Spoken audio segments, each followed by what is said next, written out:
Health, wealth and politics. Now we want to examine the economy as it struggles to stay afloat. Joining me now is Billow Kerrow, the former chair of the Senate Finance Committee. Thank you for speaking to us this evening. So as COVID-19 continues to sweep across the country, the president made the decision to reopen the economy. So let's just start with that. What do you make of that term, reopen the economy? And is it deceptive in terms of the associated impact that the country may expect? Well, I think it was very necessary for the government to reopen the economy. I mean, we have really lost significantly. The government, in fact, downplayed the impact of the lockdown on the economy. It was disastrous, and I think you have to balance. There's a need to provide, to be concerned about health. But at the same time, I think you're looking at 50 million Kenyans, and some of the effects of the lockdown, particularly Nairobi and Mombasa, had very significant impact on the lives, on the livelihoods of many Kenyans. So I think it was necessary, very necessary, for the government to reopen the economy. All right, but just in terms of that term, when you hear the word reopen, people expect this sort of vibrancy or energy injected back into the economy, and all of a sudden, jobs will be created quite swiftly or recovered, etc. Does the term paint an accurate picture of what we can expect in this last half of the year? No, I think that expectation is not far-fetched. There is clearly. What happens is that when you lift the lockdown, there are sectors of this economy that had been shut down completely. For example, in the hospitality sector, I'll give you that as a simple example, and many others. So what happens is that when the government opened, then people started opening for business. Restaurants are opening, hotels are opening, air travel has opened up. People who are not able to do things were able to. So I think it does, but it doesn't mean that immediately there will be a rebound of all the losses that we've had. But there is significant impact in terms of people getting back their jobs because their businesses are open. You report back to work. Those who are operating at half capacity, probably getting back some of the people to come back on duty and so forth. So I think, yes, to some extent it is. But the effect, the positive effect of it will be felt over a long time, not immediate. Right. Now, the thing with COVID-19 in purely economic terms is that because it is killing people, it means it is killing, in a sense, our prospects as a nation. The investment in education and health that had gone into the individual, it is also killing men disproportionately. So everyone who has died presumably was contributing positively to our economy and to the stability of the nation. Is there any way to quantify the loss that we are staring at as the region's largest economy? Well, not in terms of the deaths. I think our regions have been spared some of the very high fatality rates we have seen in Europe and in other parts of the country. We still have in the region of 200. I think the impact on the fatality is pretty low. But the loss on the economy, yes, can be estimated. I mean, we have research that has shown that over 1 million, nearly between 1 to 2 million jobs have been lost. The entire sectors that had to shut down completely. I know, personally, I'll tell you, there are companies that we had to shut down because it was very difficult to get out to our customers. Businesses in Europe, in many of our export destinations, had challenges. So instead of taking a business that was importing, say, 5 tons of something, would reduce to 1 ton. So I think, yes, there is significant, and I'm sure we will be able, by when we get the statistics from the government on exports and so forth, we will. Our situation is not any different from what we have seen in many other countries where the results came out, and the impact has been disastrous. I think some estimates put that we could lose close to 400 billion in terms of really. And I think what happened in 2000. Look at 2008 when we had that financial crisis. Our economic growth went down from 7% to 0.2%. The government is, of course, a bit cautious this time. They don't want to say the projections of 6% will go down to 0. But IMF has warned that many countries will suffer double-digit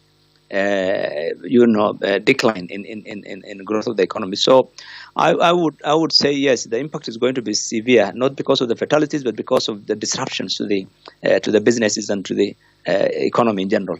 You remember what happened on the border with Busia, on the border with Tanzania. We couldn't. Our businesses could not export. Trucks were low.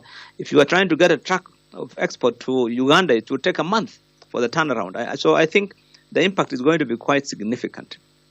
You have previously argued that pre-COVID, the economy was, quote, growing on paper, but in reality, it was in free fall, end quote. Could you explain that? And based on that assessment, how then do you view the government's interventions? How do they compare to the challenge that we are facing now? You remember last year, there was a time the media, the head of state was in the media said, what happens to Kenya? Why is there no money? Because Kenyans were complaining that there's actually no money.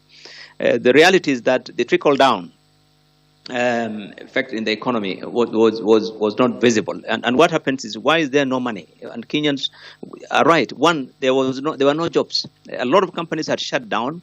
Many people had been laid off. You remember, in fact, many of them blue chip companies. So what happens because of lack of demand? Again, second is businesses were not having any demand. They were, sales were going down. Thirdly, the government had failed or reneged on paying their suppliers and contractors to a large extent, both national and county governments. That again means no money in the pocket. Banks were lending to government. It was more lucrative to lend to government that was borrowing, domestically at very high levels. So again, there was no money. So when you have a situation where employment is not generating income, businesses had no demand and there's no income into the pockets, you are not able to borrow from banks. You are not being paid by government for the services, and supplies you have made. All these things contributed to the situation where we had no money in our pocket. Now, why I say on paper is because what we have seen in recent years is that the elitist, what I call the elitist part of our economy is the one that grows, the financial sector, the ICTs, but 80% of our people, that is not the economy that depend on. It's agriculture. It's the informal sector. And this is where government intervention is minimal. And this is where people realize that actually they don't see the impact of the growth. So when the government says we have 6%, yes, it's very easy to measure 6%. The SGR alone can contribute to half of that, but where does the money go? You give 300 billion contract to a Chinese company to build SGR, they will get 99% of all their goods and services, goods particularly, duty-free from China. They don't buy locally. The same thing now, when you see this Nairobi Expressway, if you check today with the government, 99% of all the goods that will be used there would be imported, and they will not pay duty. So the trickle down is really. Lastly, I want to say that many of our formal sector, the manufacturing and so forth, the people who earn money, our rich people, there's no trickle down. What happens to the rich normally is that their wealth is stashed abroad or in other investments, which does not trickle down. And we have seen it. For example, in the report that was published recently, that showed $50 billion being held, outside. That's about 6 trillion shillings. So what I expected the government to do actually in this time of crisis, give people the amnesty. Let them bring back all that money unconditionally. You need more money to come into the economy so that people can start moving. So I think, yes, there was growth on paper, but no money in our pockets at the time. I'm just going to sort of wind this up. I beg your pardon, we're running out of time, but I will ask this. So Professor Njogona Ndongo, for instance, spoke to Punchline a few months back, and what he said is that it wasn't a question of whether we were headed for a recession, it was that we were already in one, but didn't want to call it by that name, pretty much. So in your opinion, are we in that recession? And if we are or are not, you've already talked about one intervention that you thought the government would do in order to bring back funds into our economy, but you spoke of the agriculture sector and other sectors, Juakali, for instance, where a majority of our people earn their bread and butter. What kind of interventions would you want to see in those sectors? We are facing recession, and that's a reality. Kenya does not do very well on exports. Our exports are 50% of our imports. But we have, the reason why I think we are going to go into recession is not because the demand out there globally for goods and services is going to decline because of the the problems many countries are facing. But I think part of the reason is because of the pressure of the huge debt that is on us. This year, by December, the government has to pay 1.5 trillion shillings for the principal plus interest payments on loans. Unless we get some sort of a delay or moratorium or or a waiver of sorts, which the G20 countries have been talking about, we will have a bit of a challenge really in terms of having money, because what the government needs today is put more money into the economy through stimulus. But you cannot have money for stimulus when you have to service those debts, and I think that's part of the challenge that we have. So I'm concerned that there's going to be a recession, and that's going to happen pretty soon. All right. I also asked you what then you would want to see the government to do in terms of those basic sectors where a majority of our people earn their bread and butter. Your thoughts? Good. Yeah, but let me also mention, when you have a situation where the government expenditure far exceeds its income or its revenue, what George W. Bush had called during the time of Reagan voodoo economics, where numbers don't add up. For example, the KRA released the figures yesterday that up to 2020 June, that financial year, they were below the target by 350 billion. They only collected 1.4 trillion. Yet the government expenditure was 3.2 trillion. So you ask yourself, why does the government have to spend another 1.8 trillion extra above their source of revenue?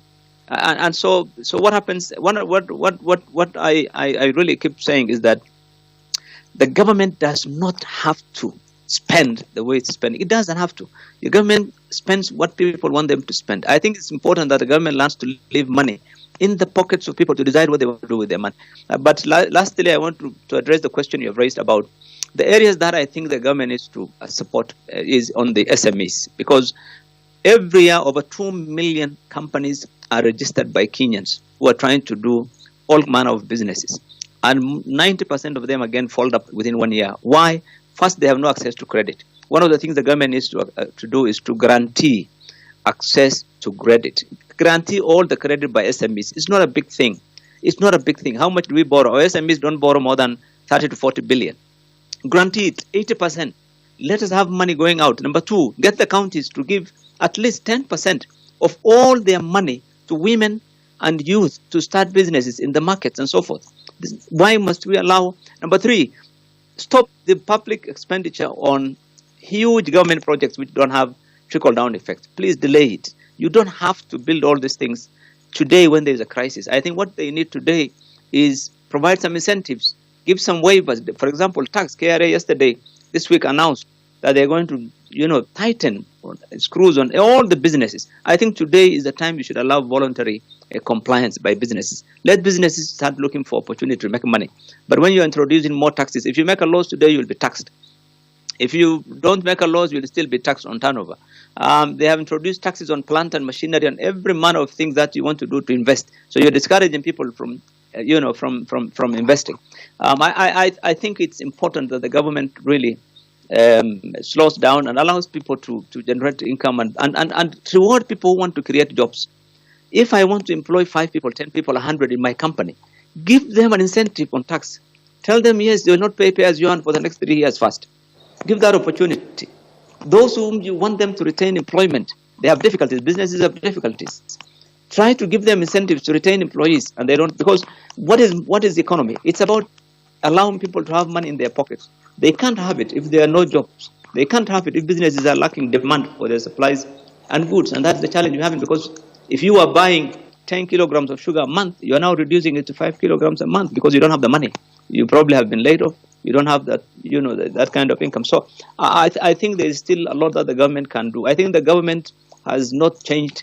They need a paradigm shift. That mentality where you have to tax people, get all the money first, then decide who will get it. I think it's not necessary. Allow people to retain their incomes. Allow people to generate more income by really minimizing all these pressures on tax that they have done in the last financial in the last finance bill. Billow Kerrow, such a pleasure speaking to you. Thank you for your time and your thoughts. We're taking another break on Punchline, but when we return, we now take a look at the impact of COVID-19 on politics with Professor Mutahi Ngunyi. Stay with us.